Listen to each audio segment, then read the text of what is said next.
नमस्कार, मैं अनुज कुमार। आप देख रहे हैं जनपथ। इस वक्त की बड़ी खबर जो निकल कर आ रही है वो बहुजन समाज पार्टी और गोंडवाना गणतंत्र पार्टी का जो गठबंधन की जो पार्टियां हैं और वो जो छत्तीसगढ़ और मध्य प्रदेश में मिलकर चुनाव लड़ने वाली हैं उनके हवाले से बड़ी खबर निकल कर आ रही है। तो पूरी खबर जानने से पहले हमारे चैनल को लाइक कर दीजिए, सब्सक्राइब कर लीजिए ताकि आपको हर एक वीडियो मिल सके और हमें काम करने का हौसला मिल सके। बड़ी बात जो निकल कर आ रही है छत्तीसगढ़ से निकल कर आ रही है और छत्तीसगढ़ में बहुजन समाज पार्टी ने अपने जो जिस तरीके से राजनीति लगातार और चुनाव की जो तारीखें घोषित की गई और चुनाव की तारीखें घोषित करने के बाद तमाम जो राजनीतिक पार्टियां हैं लगातार अपने जो है पार्टी का एनालिसिस कर रही हैं और जिताऊ कैंडिडेट और कहीं ना कहीं तमाम जो समीकरण हैं वो बनाने और की कोशिश करती हुई नजर आ रही हैं। इसी की कड़ी में देखा जाए बहुजन समाज पार्टी ने अब तक जिस तरीके से किया जाए 2 सूची जारी कर चुकी है और बहुजन समाज पार्टी ने अपनी एक दूसरी सूची भी जारी कर दी है। बता दें कि बात किया जाए अगर छत्तीसगढ़ में तो छत्तीसगढ़ में कहीं ना कहीं बहुजन समाज पार्टी और गोंडवाना गणतंत्र पार्टी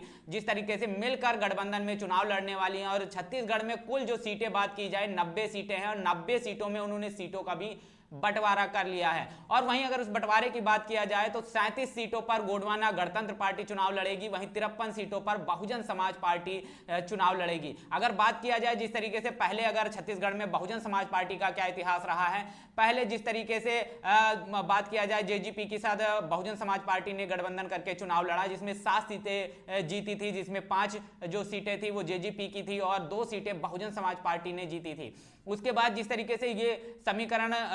जिस बदला है और समीकरण बदलने के बाद जिस तरीके से गोंडवाना गणतंत्र पार्टी के साथ बहुजन समाज पार्टी का गठबंधन हुआ है तो कहीं ना कहीं इस एक समीकरण को एक बहुत ही अच्छा समीकरण माना जा सकता है, क्योंकि गोंडवाना गणतंत्र पार्टी एक मुख्यतः आदिवासी मुद्दों को लेकर काम करती है, आदिवासी समाज का प्रतिनिधित्व करती है और बहुजन समाज पार्टी तमाम SC ST और OBC का प्रतिनिधित्व करती है। ये सारा जो पूरा समीकरण जो बन के सामने निकल कर आ रहा है, अगर ये तमाम जो बहुजन समाज एक होकर एक बैनर के तले आकर वोट करेगा तो कहीं ना कहीं तमाम जो राजनीतिक पार्टियां हैं, चाहे वो भाजपा हो चाहे वो कांग्रेस है, दोनों को एक कड़ी टक्कर मिलने वाली है। और कहीं ना कहीं जिस तरीके से देखा जाए इस गठबंधन के बाद बहुजन समाज पार्टी और गोंडवाना गणतंत्र पार्टी का एक बहुत अच्छा जनाधार जो है निकल कर सामने आएगा छत्तीसगढ़ में। छत्तीसगढ़ से जिस तरीके से तमाम खबरें निकल रही हैं और छत्तीसगढ़ में कुल 90 सीटें हैं, 90 सीटों में गोंडवाना गणतंत्र पार्टी जो है वो 37 सीटों पर चुनाव लड़ेगी और 53 सीटों पर बहुजन समाज पार्टी चुनाव लड़ेगी। वहीं बहुजन समाज पार्टी ने छत्तीसगढ़ में अपनी दूसरी जो सूची जारी कर दी है और सूची भी उसने तमाम समीकरणों को ध्यान में रखकर तमाम कैंडिडेट जिताऊ कैंडिडेट्स को अनाउंस किया है। और कहीं ना कहीं ये जो कैंडिडेट हैं और इनका जो समीकरण है बहुजन समाज पार्टी का और ये उसके साथ में गोंडवाना गणतंत्र पार्टी के साथ में जिस तरीके से उसका गठबंधन है जिससे SC ST और आदिवासी समाज जो है सब एकत्र होकर वोट करेगा तो आने वाले समय में जिस तरीके से एक बड़ा जो है परिवर्तन देखने को मिल सकता है। वहीं अगर पहले चुनावों की बात किया जाए तो वहां पर जिस तरीके से देखा जाता था आदिवासी समाज का तमाम जो वोट बैंक है वो इधर उधर बट जाता था, लेकिन जिस तरीके से 2 बड़ी पार्टियां बहुजन समाज की 2 बड़ी पार्टियां बहुजन समाज पार्टी और गोंडवाना गणतंत्र पार्टी जो एक SC ST OBC का नेतृत्व करती है और जो उसमें तमाम न्याय पसंद लोग भी हैं, वो चाहे किसी भी वर्ग समुदाय से आते हों, लेकिन वहीं पर जिस तरीके से गोंडवाना गणतंत्र पार्टी की बात किया जाए तमाम OBC समाज के जो है प्रतिनिधित्व करता है, OBC मुद्दों को लेकर लगातार जो है लड़ती रहती है। तो इन सारे लोग अगर इस गठबंधन के साथ में बहुजन समाज पार्टी और गोंडवाना गणतंत्र पार्टी दोनों चुनाव लड़ते हैं तो कहीं ना कहीं एक जो चुनावी जो परिणाम होंगे वो प्रभावित होंगे और इस कहीं ना कहीं चौंकाने वाले रिजल्ट भी दिखाई देंगे। वहीं अगर देखा जाए छत्तीसगढ़ में जो ज्यादातर पॉपुलेशन की बात किया जाए तो जो अब वो जो प्रदेश छत्तीसगढ़ जो पूरा क्षेत्र है वो क्षेत्र कहीं ना कहीं आदिवासी बाहुल्य क्षेत्र है और उस क्षेत्र से तमाम जो है वीडियोस लगातार वायरल होती रहती हैं। इसीलिए कहीं ना कहीं जो आदिवासी वर्ग है वो कहीं ना कहीं भाजपा से तो नाराज है ही है, उसके साथ ही साथ कांग्रेस से भी जो आदिवासी समाज है वो नाराज दिखाई देता है। वो इस वजह से क्योंकि जो कोल माइनिंग की जो वहां पर चीजें निकल कर आई और कोल माइनिंग का जो मामला उठता है तो जब बात की जाती है भाजपा से तो भाजपा कहती है इसका अलॉटमेंट जो है वो कांग्रेस ने किया था और कांग्रेस की जब बात की जाती है तो कांग्रेस कहती है इसका अलॉटमेंट जो है वो बीजेपी ने किया है। तो इन दोनों कांग्रेस और बीजेपी के बीच में जो आदिवासी समाज है वो कहीं ना कहीं पिसता हुआ नजर आता हुआ दिखाई दे रहा है। उसके साथ तमाम जो भूमि अधिग्रहण के तमाम जो मामले निकल कर आते हैं, तमाम जब बाढ़ें आती हैं या तमाम जब बरसात का क्षेत्र होता है, तब वहां पर आप देख सकते हो तमाम जो कच्चे पुल हैं या तमाम जो नदियां हैं जिसकी वजह से आदिवासी समाज मुख्य धारा से कट जाता है, उसके आने जाने की सुविधाएं तक खत्म हो जाती है। इसके साथ ही साथ आदिवासी समाज के जो आप तमाम वीडियो देखते होंगे, छत्तीसगढ़ से लेकर मध्य प्रदेश से लेकर तमाम जगहों से आते हैं, आदिवासी समाज की जो मूलभूत जरूरतें हैं, शिक्षा, स्वास्थ्य, रोजगार, वो भी उसको नहीं मिल पा रही हैं। और स्वास्थ्य की अगर बात किया जाए, तमाम आदिवासियों की इस तरीके की वीडियो वायरल होते हैं जिसमें वो अपने मरीज को कहीं ना कहीं डंडे में लाद कर लेकर उनको अस्पताल तक पहुंचाना पड़ता है। तो इस तरीके की तमाम जो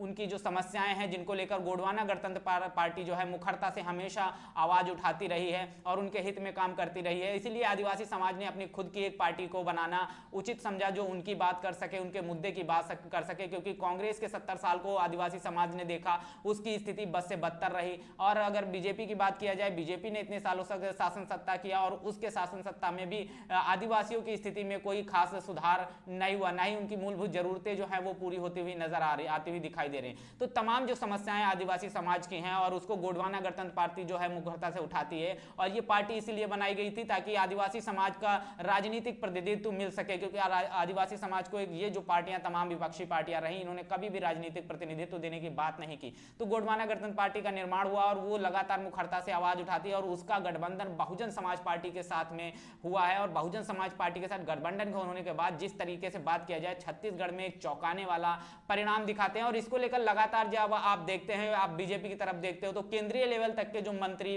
हैं वो चुनाव प्रचार और प्रसार में लगे हैं। तो कहीं ना कहीं इस गठबंधन से जो समस्याएं सामने निकल कर आ रही हैं और जो कितना टफ होने वाला है इलेक्शन, वो साफ तौर पर जाहिर होता है। वहीं कांग्रेस की बात किया जाए तो कांग्रेस और बीजेपी दोनों के लिए परिस्थितियां इतनी अनुकूल नहीं है जितनी अनुकूल होनी चाहिए थी। लेकिन अब बहुजन समाज पार्टी के पास एक बड़ा मौका है, वो शासन सत्ता में भी आ सकता है और शासन सत्ता में आने के साथ ही वो अपनी स्थिति को अच्छे से उभार सकता है। बहुजन पार्टी समाज पार्टी की अगर बात किया जाए तो लगभग 4% का वोट बैंक उसका वहां पे है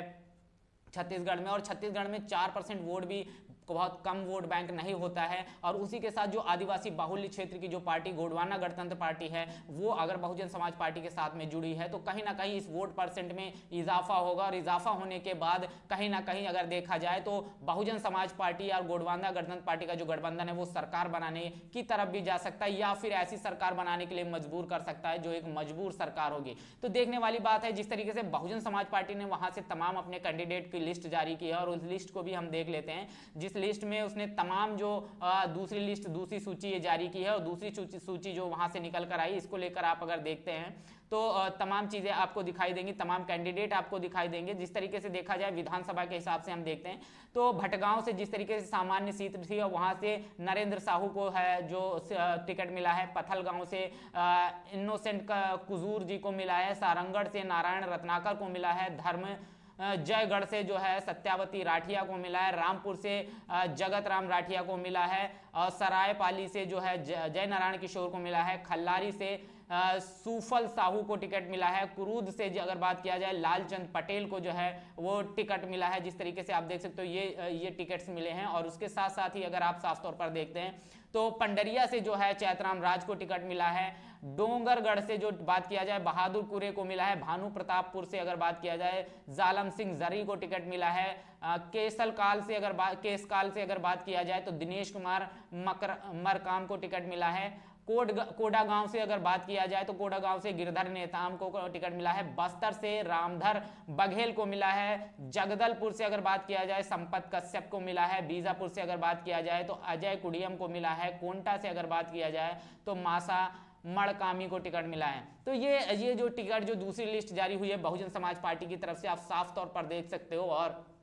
गोंडवाना गणतंत्र पार्टी के साथ बहुजन समाज पार्टी का जो गठबंधन हुआ है, अब छत्तीसगढ़ की जो राजनीति है वो समझने लायक है, क्योंकि तमाम जो आदिवासी समाज है उस आदिवासी समाज का जो लगातार अभी तक शोषण हुआ, उसकी जो मूलभूत जरूरतें हुई वो पूरी नहीं हुई। इसके लिए मजबूर होकर आदिवासी समाज ने अपना राजनीतिक प्रतिनिधित्व और सामाजिक भागीदारी और समाज में अपनी स्थिति को मजबूत करने के लिए कहीं ना कहीं गोंडवाना गणतंत्र पार्टी का निर्माण किया। और आज वो गोंडवाना गणतंत्र पार्टी को लगा कि बहुजन समाज पार्टी जो संवैधानिक तरीके से पार्टी जो चलती है, उसने बहुजन समाज पार्टी के 4 बार की जो सरकार उत्तर प्रदेश में चली और उसमें जिस तरीके से SC ST OBC की स्थिति बेहतर से बेहतर हुई है उसको देखा, और उसी को मद्देनजर उसने देखते हुए बहुजन समाज पार्टी के साथ में गठबंधन किया। और गठबंधन करने के बाद अगर बात किया जाए, बहुजन समाज पार्टी का 4% वोट है, और पूरा जो बात किया जाए छत्तीसगढ़ जो है वो आदिवासी बाहुल्य क्षेत्र है, और आदिवासी बाहुल्य क्षेत्र जब ये दोनों पार्टियां मिलकर चुनाव लड़ेंगी तो आने वाले समय में जो चुनावी परिणाम होंगे वो कहीं ना कहीं चौंकाने वाले होंगे। बहरहाल जो कुछ भी होगा वो तो आने वाले समय में भी देखा जाएगा। तो जिस तरीके से हम बात कर रहे थे कि अगर छत्तीसगढ़ की, तो छत्तीसगढ़ में हमने बताया कि 90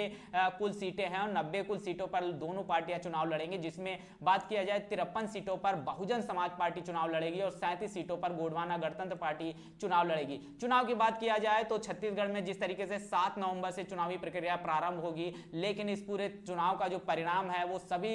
राज्यों के चुनाव संपन्न होने के बाद 3 दिसंबर को चुनाव का परिणाम घोषित किया जाएगा। तो जिस तरीके से क्या चुनावी माहौल होगा और क्या कौन कितनी सीटें जीतेगा ये तो समय आने वाला समय ही बताएगा, चुनावी परिणाम ही बताएगा। लेकिन इस गठबंधन से जो तमाम विपक्षी राजनीतिक पार्टियां हैं उनको कहीं ना कहीं बड़ी समस्याएं नजर आती हुई दिखा रही हैं, इसलिए वो कहीं ना कहीं अपने सुपरस्टार जो